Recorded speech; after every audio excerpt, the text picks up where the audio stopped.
ఏయ్, తిక్కగా ఉందా? నాతో పెట్టుకోకు. ఆల్రెడీ నువ్వే నాతో పెట్టుకున్నావు. అంత తేలిగ్గా నిన్ను వదిలిపెట్టను చెడి.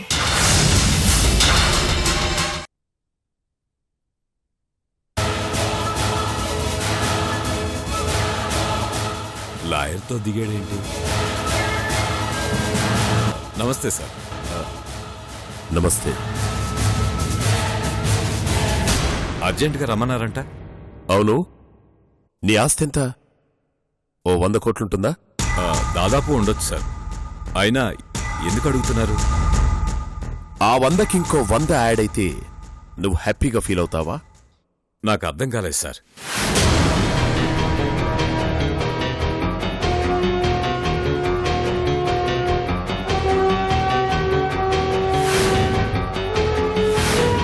ముందు నా ప్రశ్నకు సమాధానం చెప్పు, తర్వాత అర్థమయ్యేలా నేను చెప్తాను.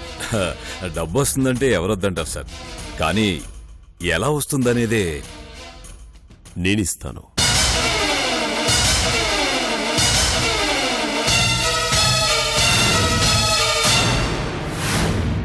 నాకెంత ఆస్తుందో నీకు తెలుసు కదా? తెలుసు సార్. 1000 కోట్లలో ఉంటుంది. ఎగ్జాక్ట్లీ 1000 కోట్లుంటుంది. 500 crores నేను నొక్కేసింది. ఇంకో 500 crores నేను నొక్కేసిన దాంతో సంపాదించింది. ఇదంతా నాకెందుకు చెప్తున్నారు సార్?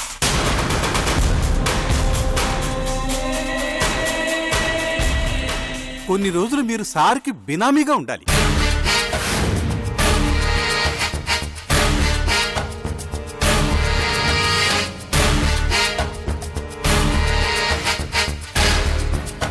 అంత ఆస్తికి నేను బినామీగా ఉండాలా? నా వల్ల కాదు సార్. రేపేదైనా జరిగితే ఉన్న నా ప్రాపర్టీ పోతుంది, నా కుటుంబం రోడ్డును పడుతుంది. మీకేం కాకుండా సార్ చూసుకుంటారుగా. Don't worry. మీరు ఈ సహాయం చేస్తే తర్వాత ఇలాంటి బిల్డింగులు కాదు, పెద్ద పెద్ద ఫ్లైఓవర్ కాంట్రాక్ట్లే మీ సొంతం అవుతాయి.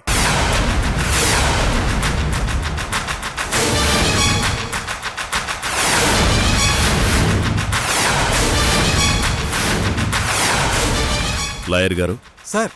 బాండ్ పేపర్స్ ఇవ్వండి. Okay sir.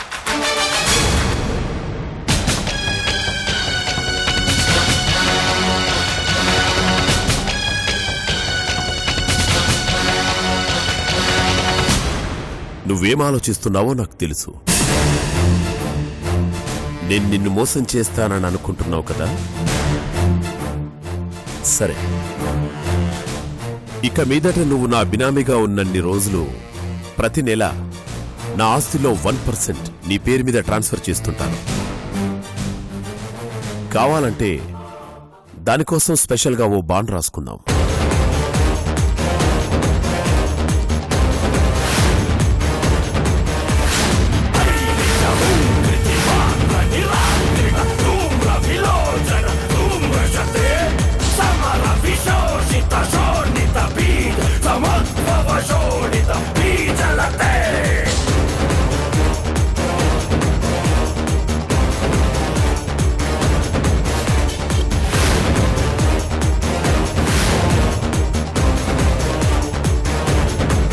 టైం వేస్ట్ చేయకు. నువ్వు కాదంటే ఇదే ఆఫర్ ఇంకొకరికిస్తాను. నాకు తెలిసి ఇలాంటి ఆఫర్ని ఎవరూ వదులుకోరు. చాయిస్ నీదే.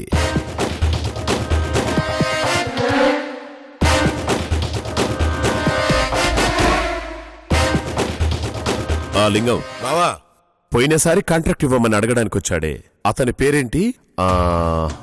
చంద్రశేఖర్ బావా. చంద్రశేఖర్. అతని పిలువు. వద్దు సార్, నేను ఒప్పుకుంటున్నాను.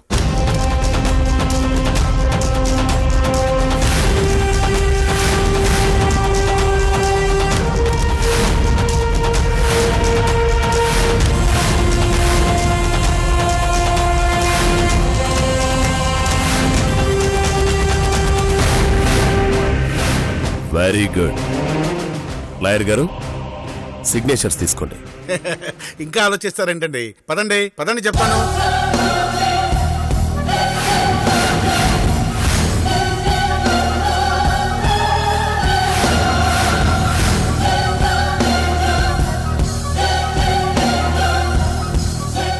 ఇప్పుడు చూస్తాను నీలా నా ఆస్తిని ఎలా లాక్కుంటావో, కేసు నువ్వు గెలిచినా లైఫ్లో నేనే గెలుస్తాను.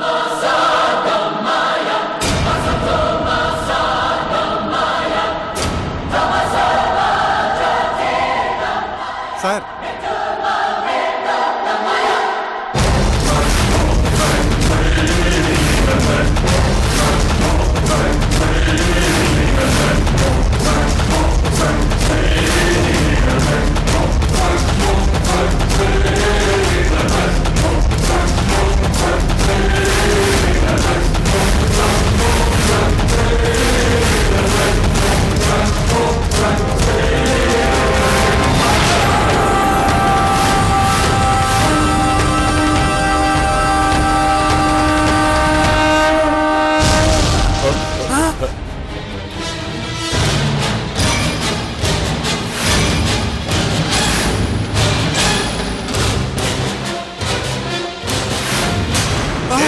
ఎవరా?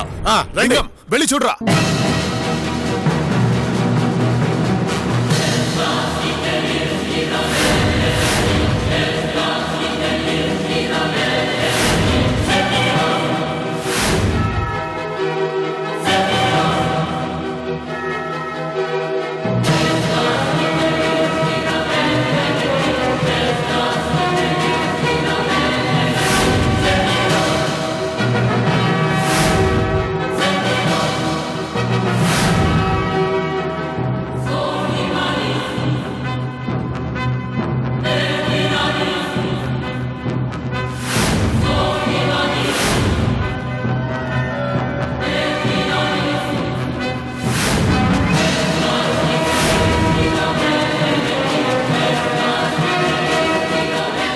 మీకు కనిపించాడా? కనిపించాడా ఎవడన్నా? కనిపించలేదండి. వామ్మో. మీకెవరైనా కనిపించారా? అటు చూద్దాం పదండి. పదండి. ఎవరు లేరు బావా.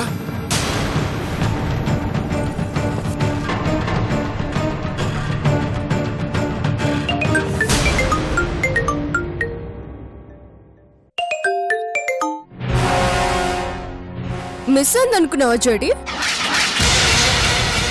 కావాలని నేనే మిస్ అయ్యేలా చేశాను. ఏయ్, ఏ అరవకు, ఆ అవకాశం నీకు లేదు.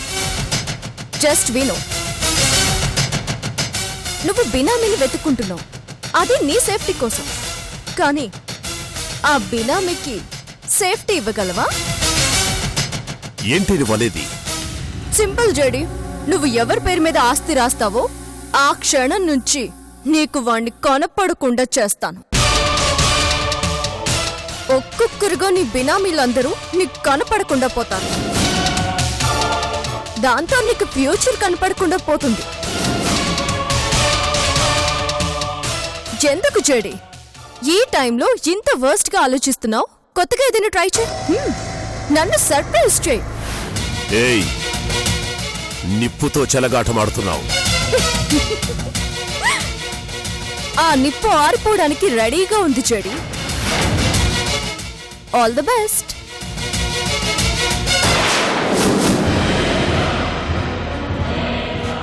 ఎవరు బావా ఫోన్లో? ఇంకెవరు? ఆ నీలే. దాని పని ఇదంతా. దానికెలా తెలిసిందిరా నేను బినామీ పేరు మీద ఆస్తి రాస్తున్నానని? దానికెలా తెలిసింది? అదేంటి బావా, నీ పక్కనున్న నాకే ఇక్కడికి వచ్చేంత వరకు తెలియదు. ఆ నీలకెలా తెలుస్తున్నాయి మన విషయాలు? ఎవరో మనల్ని అబ్జర్వ్ చేస్తున్నారా? అంటే ఇప్పుడు బినామీ ప్రోగ్రాం లేనట్టేనా బావా? నేను ఎవరిని బినామీగా పెడితే వాళ్ళని నాకు కనబడకుండా చేస్తుందంట.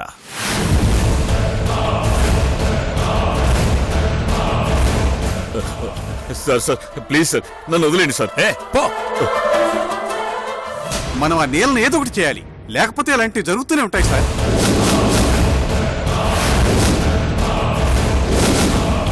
రే లింగం, బావా ముందో ఇద్దరు బాడీ గార్డ్స్ అరేంజ్ చేయరా. అలాగే బావా.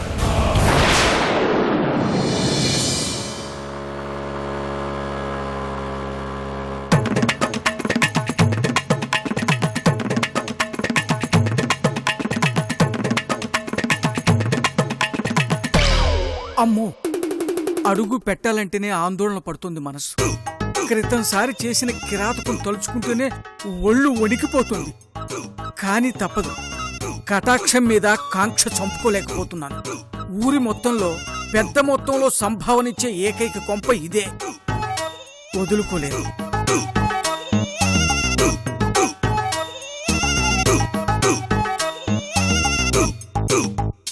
ఓయ్ పంతులో, అట పిచ్చి చూపులు చూస్తావేంది? రా లోపలికి. ప్రతిసారి ఈ ముసలిదే నాకు ఎదురు పడుతుంది. ఇది ఎదురు పడినప్పుడల్లా నాకు బ్లడ్ పడుతుంది. అబ్బా, ఈసారి ఏం కానుందో ఏమో.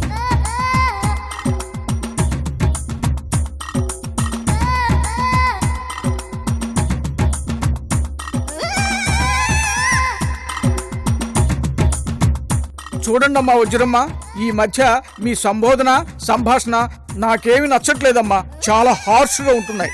హార్సా అంటే గుర్రమేగా? క్షమించండి అమ్మా, మీకు ఇంగ్లీష్లో ఇంత పరిజ్ఞానం ఉందని నాకు తెలియచావలేదు. శ్మశానాల్లో దెయ్యాలు నవ్వినట్టు హార్స్ అంటే హార్స్ అంటావే, ఎప్పుడొకప్పుడు హరి అను, పీడ విరగడైపోతుంది. ఓయ్ పంతులో, మంత్రాలు పెళ్లిలో చదువు, పిల్లి మొగ వేసుకుని నోట్లో చదువుకోవడం కాదు. రారా, వచ్చి ముహూర్తం పెడుదుగాని రా. భగవంతుడా, ముందు జీని చావుకు ముహూర్తం పెట్టు, భరించలేకపోతున్నా. ఓయ్ పంతులో, వస్తున్నానమ్మా. రారా.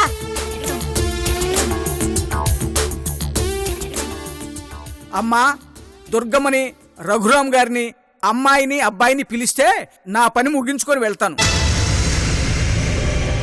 ఏమిటమ్మా, పిలవాల్సిన వాళ్ళని పిలిస్తే ముహూర్తం చూసి చెప్తాను. దుర్గమ్మ ఎక్కడా? దుర్గమ్మ లేదు. లేదా? ఎక్కడికెళ్ళింది? ఏట్లోకి వెళ్ళినది. నీకెందుకయ్యా, ముందు వచ్చిన పని చూడు. అది కాదమ్మా, దుర్గమ్మ. దుర్గరాదు పంతులు.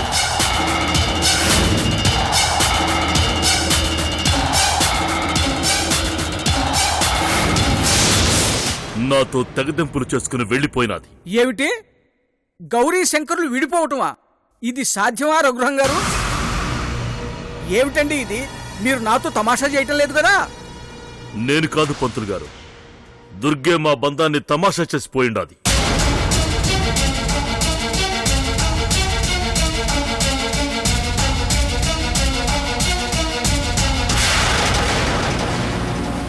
ఈ విషయంలో ఎక్కువగా మాట్లాడే అవసరం లేదు. మీరు కీర్తికి సూర్యకి ముహూర్తం పెట్టండి. అది కాదు రఘురాం గారు, మీ మధ్య మనస్పర్ధలు రావడానికి కారణాలుండొచ్చు, కానీ పీటల మీద తల్లిదండ్రి కూర్చోకుండా పెళ్లి జరిపించలేం కదా.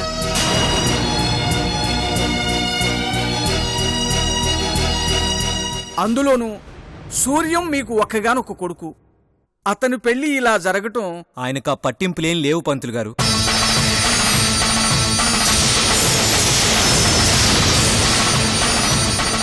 కొడుకు సంతోషం, భార్యతో జీవితం, వీటికన్నా ఆయన పంతమే ముఖ్యం. మీరు ముహూర్తం పెట్టండి, ఎవరున్నా లేకున్నా ఆయన పెళ్లి జరిపిస్తాడు. మీరు కానివ్వండి పంతులు గారు. సరే, మీ ఇష్టం. మీరందరూ నో ప్రాబ్లం అంటే నాకేమిటి ప్రాబ్లం?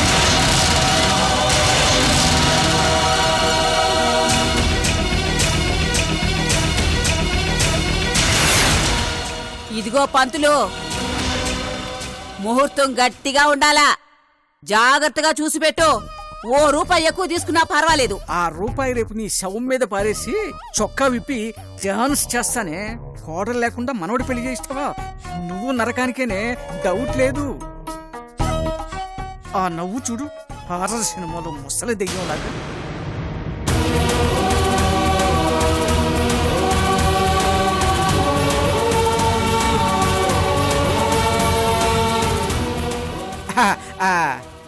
రఘురాం గారు, జోడీ కుదరకపోయినా ముహూర్తం అయితే కుదిరింది. వచ్చే శుక్రవారం ఉదయం 10 గంటలకి ఓ మోస్తరు ముహూర్తం ఉంది. మోస్తరు ముహూర్తం ఏంటి పంతులు? అన్ని రకాలుగా బాగుంటేనే పెట్టు. ఎన్ని రకాలుగా చూసినా వీళ్ళిద్దరి పేరు మీద ఇంతకంటే మంచి ముహూర్తం అయితే లేదు. ఇక మీ ఇష్టం.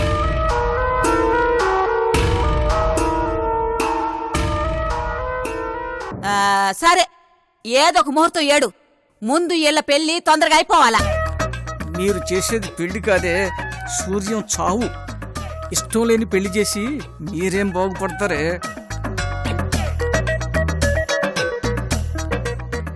అయ్యా, మీ అమ్మగారు ఫోర్స్ చేస్తున్నారు, మరి ముహూర్తం పెట్టమంటారా?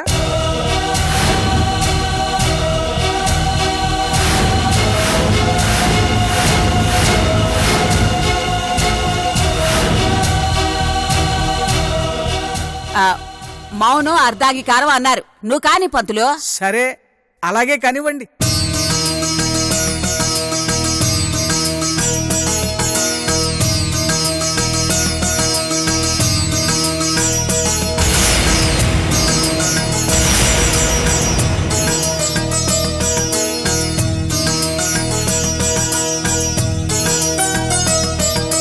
స్వస్తి శ్రీ చాంద్రమానేన జయనామ సంవత్సరం మాఘమాసం శ్రావణ బహుళ పంచమి శుక్రవారం అనగా తేదీ. ఆగండి పంతులు గారు.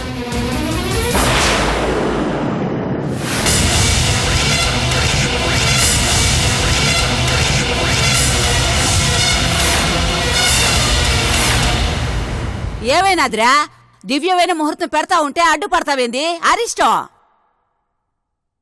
ఈ పెళ్లిప్పుడు వద్దమ్మా.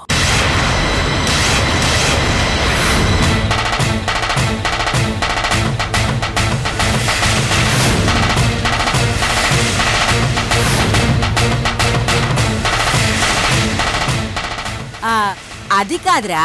అమ్మా, నువ్వు కాస్త మౌనంగా ఉంటావా?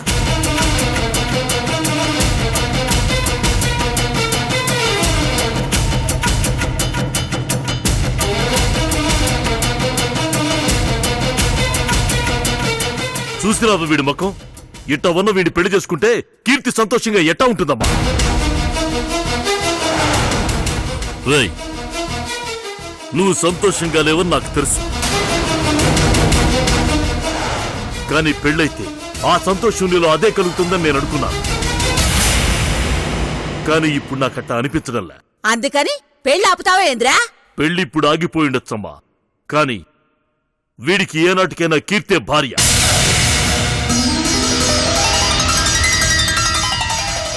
వీడు సంతోషంగా దాని మెళ్ళో తాళి కడతాడు. ఆ రోజు వస్తుంది, నేను తీసుకొస్తాను. రాయ్, ఒక్క విషయం గుర్తుంచుకో, నీలో ఆనందం లేదని ఈ పెళ్లి నేను ఆపలా. కీర్తి జీవితంలో నీ వల్ల ఆనందం ఉండదన్న ఆలోచనతో ఆపా. అంత మాత్రాన నువ్వు నీలను పెళ్లి చేసుకుంటానని అనుకోమాక, అది ఎప్పటికీ జరగదు. మనసులో నుండి దాన్ని తీసేయి. కీర్తి నీ భార్య. ఏంది పంతులు, ఇక నువ్వు వెళ్ళొచ్చు.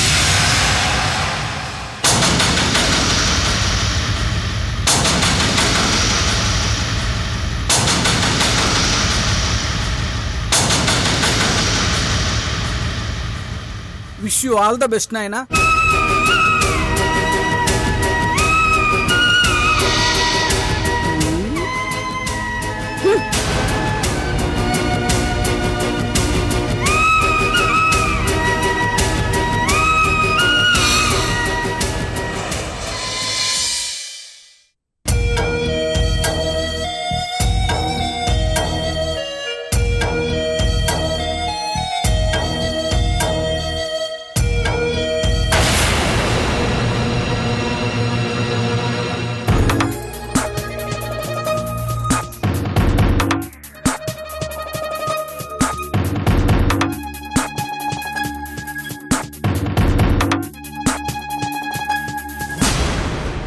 ఏంద్రా నువ్వు చేసిన పని? పంతులు ముహూర్తం పెడతాడు, త్వరలో పెండ్లు అవుతాదని నేను నా మనవరాలు ఎంత సంతోషపడినావో తెలుసా? కానీ పెళ్ళయ్యప్పుడు ఉన్న సంతోషం పెళ్లి తర్వాత కూడా ఉండాలి కదమ్మా. నేను సూర్యను భయపెట్టి ఈ పెళ్లి జరిపించగలను, కానీ కాపురం చేయించలేడు కదమ్మా. తండ్రిని కాబట్టి వాడు నన్నేమీ అనలేడు, కానీ ఆ కోపం కీర్తి మీద తీర్చుకుంటాడు. అప్పుడు బాధపడేది కీర్తే కదమ్మా. భరిస్తాను మావయ్య, బావ కోసం ఎంత బాధైనా భరిస్తాను. కానీ కొడుకు కాపురం కొట్లాటల పాలైతే నేను భరించలేను కదమ్మా. అర్థం చేసుకోండి, నా మీదున్న భయం నీ మీద ప్రేమగా మారే వరకు ఈ పెళ్లి జరగకపోవడమే మంచిది. నువ్వు నా మేనకోడలివి, పంతానికి పోయి నిన్ను కష్టాల పాలు చేయలేనమ్మా.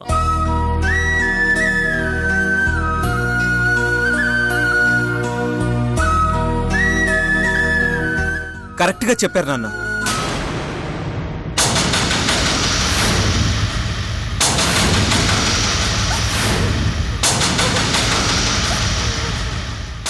మళ్ళీ ఎందుకు వచ్చినావురా? నువ్వు అనుకున్న జరిగినదిగా. ఇప్పుడు నీ మనసు తృప్తిగా ఉండాదా? చూడరా దీన్ని ఎట్టా ఏడుస్తా ఉండాదో. నన్ను చేసుకుంటే జీవితాంతం అది అలాగే ఏడుస్తుంది. ఎందుకంటే దాని మీద నాకు ప్రేమ లేదు, ఎప్పటికీ రాదు. ఎందుకు రాదురా? దానికేం తక్కువని? దానికేం తక్కువ లేదు బామ్మ, నాకే నీల మీద ప్రేమ ఎక్కువ.